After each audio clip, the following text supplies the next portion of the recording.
സ്നേഹമുള്ളവരെ, നമ്മളിതാ cent Peter's ബസിലിക്കയിലാണ് ഇന്നായിരിക്കുക. കത്തോലിക്ക സഭയുടെ വലിയ ഇടയന് വേണ്ടി പ്രാർത്ഥിക്കുവാനായിട്ട് നമ്മുടെ ഫ്രാൻസിസ് മാർപ്പാപ്പ ഇന്ന് രാവിലെ 7:30 മരണപ്പെട്ടു. ദൈവസന്നിധിയിലേക്ക്, തൻ്റെ പിതാവിൻ്റെ അടുക്കിലേക്ക് യാത്രയാകുമ്പോൾ നമുക്ക് ഫ്രാൻസിസ് മാർപ്പാപ്പയ്ക്ക് വേണ്ടിയിട്ട് പ്രത്യേകമായിട്ട് പ്രാർത്ഥിക്കാം. നമുക്കറിയാവുന്നതുപോലെ 1936 അർജൻറ്റീനയിൽ ജനിച്ച് ഒരു ജെസ്യൂട്ട് വൈദികനായി, അതിനുശേഷം ജെസ്യൂട്ടിൽ സഭയിൽ തന്നെ പ്രൊവിൻഷ്യലായി സേവനം ചെയ്തു. അതിനുശേഷം കത്തോലിക്ക സഭയിലെ മെത്രാനായിട്ട്, ആർച്ച് മെത്രാനായിട്ട് അവരോധിക്കപ്പെട്ടതിന് ശേഷം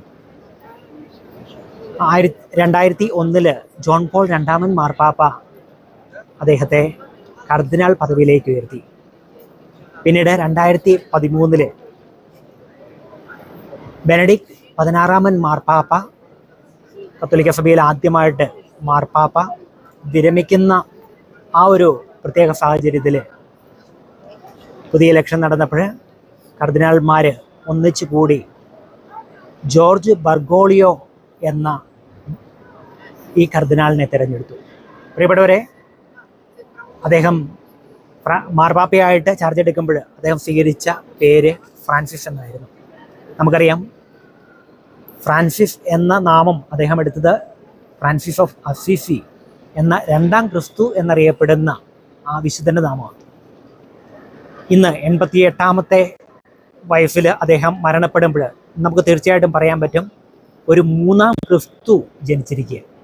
രണ്ടാം ക്രിസ്തു എന്ന അപരനാമത്തിൽ അറിയപ്പെട്ട വിശുദ്ധ ഫ്രാൻസിസിൻ്റെ നാമം എടുത്ത മാർപ്പാപ്പ തീർച്ചയായിട്ടും ആ രണ്ടാം ക്രിസ്തുവിനെ അനുഗമിച്ച്, ക്രിസ്തുവിനെ ഏറ്റവും അടുത്ത് അനുകരിച്ച് തന്നെ ഒരു മൂന്നാം ക്രിസ്തുവായിട്ട് മാറിയിരിക്കുക. കാരണം വിശുദ്ധ ഫ്രാൻസിസിൻ്റെ ആ ഫ്രത്തേലി തൂത്തിയും, അതുപോലെ തന്നെ തൻ്റെ ചാക്രിക ലേഖനങ്ങളിൽ ഫ്രാൻസിസ് മാർപ്പാപ്പയുടെ 2 പ്രത്യേകമായിട്ടുള്ള ചാക്രിക ലേഖനങ്ങൾ, ഫ്രത്തേലി തൂത്തിയും അതുപോലെ തന്നെ ലൗദാത്തോ സിയും, അത് രണ്ടും ഫ്രാൻസിസ് അസീസിയുടെ പ്രത്യേകമായിട്ടുള്ള ടേമുകളാണ്.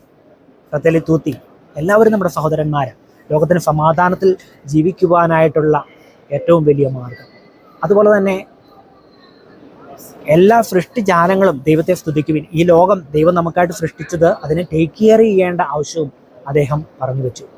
പ്രിയപ്പെട്ടവരെ, ഇന്ന് ഈ ലോകത്തിൽ നിന്ന് ദൈവസന്നിധിയിലേക്ക് ഫ്രാൻസിസ് മാർപ്പാപ്പ യാത്രയാകുമ്പോൾ അദ്ദേഹത്തിൻ്റെ ഈ കഴിഞ്ഞ നാളുകളിലെ ഇടയൻ്റെ സ്വരം അത് നമ്മുടെ ജീവിതത്തിലും നമുക്ക് അന്വർത്ഥമാക്കാനായിട്ട് പരിശ്രമിക്കാം. ദൈവം നമ്മെല്ലാവരെയും ദൈവം അനുഗ്രഹിക്കട്ടെ.